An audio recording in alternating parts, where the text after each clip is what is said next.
ప్రస్తుతం కనబడుతున్న ఏదైతే ది లీగ్ ఇన్ఫినిటీ క్లబ్ ఇదేందో ద లీగ్ ఈ పబ్కు సంబంధించి ఇప్పుడు సీసీ ఫుటేజ్ లో కనబడుతున్న హడావిడి జరిగిన పబ్. ఈ పబ్ లోపలికి ఒకసారి చూస్తే బేసిక్ గా పబ్ టైం అనేది 11 to 11 అంటే వీళ్ళు పెట్టుకున్న బోర్డు మీద 11 to 11 ఉంది. కానీ ఇక్కడ పరిస్థితి 11 to 11 అన్నట్టయితే ఏ మాత్రం కూడా కనబడడం లేదు.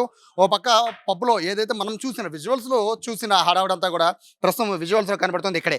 అంటే బేసిక్ గా రాత్రి 11 దాటాక పబ్ను అయితే అసలు ఎట్టి పరిస్థితుల్లో ఓపెన్ చేయడానికి వీల్లేదు. బట్ ఇక్కడ పరిస్థితి పూర్తి భిన్నంగా ఉంది.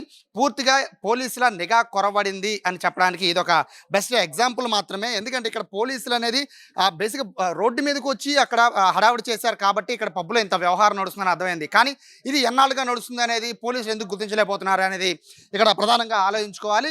మొత్తం పరుగులు తీసింది. ఇవన్నీ కూడా పడేసి కుర్చీలన్నీ కూడా విసిరేసి జనాలు ఎటు పడితే అటు పరిగెత్తారు. పోలీసులు చితక్కొట్టేశారు, లాఠీలకు పని చెప్పారు. ఇది చూసి మిగతా పబ్బుల్లో ఉన్న యువత యువకుల కన్నా కాస్త కూస్తో బుద్ధి రావాలి.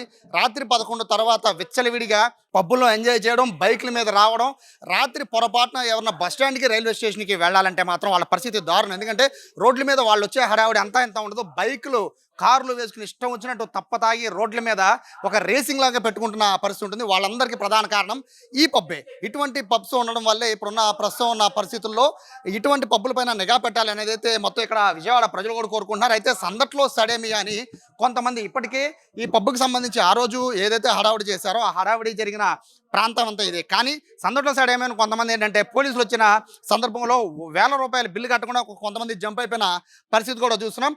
ఓవరాల్గా చూసుకుంటే ఇటువంటి పబ్స్ పైన అయితే ఖచ్చితంగా నిఘా పెట్టాలి. ప్రస్తుతానికి అయితే పబ్బు అంటే వీళ్ళకి ఫైన్ వేసినట్టుగా కూడా మనకు సమాచారం అవుతుంది. ఇటువంటి వాళ్ళపైన స్ట్రిక్ట్గా యాక్షన్ అయితే తీసుకోవాలి. మొదటి తప్పు కింద వదిలేసినట్టుగా కూడా మనకు సమాచారం అవుతుంది. బట్ సీరియస్ యాక్షన్ తీసుకుంటారని చెప్పి కొంతమేర తెలుస్తున్నప్పటికీ ఇంకొకసారి ఇటువంటి ఘటన జరిగితే ఊరుకోమంటున్నారు. 11 to 11 అంటే పొద్దున 11 నుంచి రాత్రి 11 వరకు మాత్రమే ఈ పబ్కి పర్మిషన్ ఉన్నట్టుగా కూడా తెలుస్తుంది. బేసిక్గా ఎక్కడైనా కూడా 11 వరకు మాత్రమే, 10 to 11 వరకు మాత్రమే ఇక్కడ విజయవాడలో పబ్లిక్ పర్మిషన్ ఉంది. కానీ ఇది హైదరాబాద్ను తలదన్నే రీతిలో మెట్రోపాలిటన్ సిటీ కన్నా ఎక్కువ అన్నట్టుగా విజయవాడలో మరి ఆ తెల్లవారుజాము 4-5 గంటల వరకు పబ్బులు నడపడం అనేది పూర్తిగా విజయవాడ ప్రజలకు ఇంకా పబ్ కల్చర్ అనేది పూర్తిగా రాలేదు.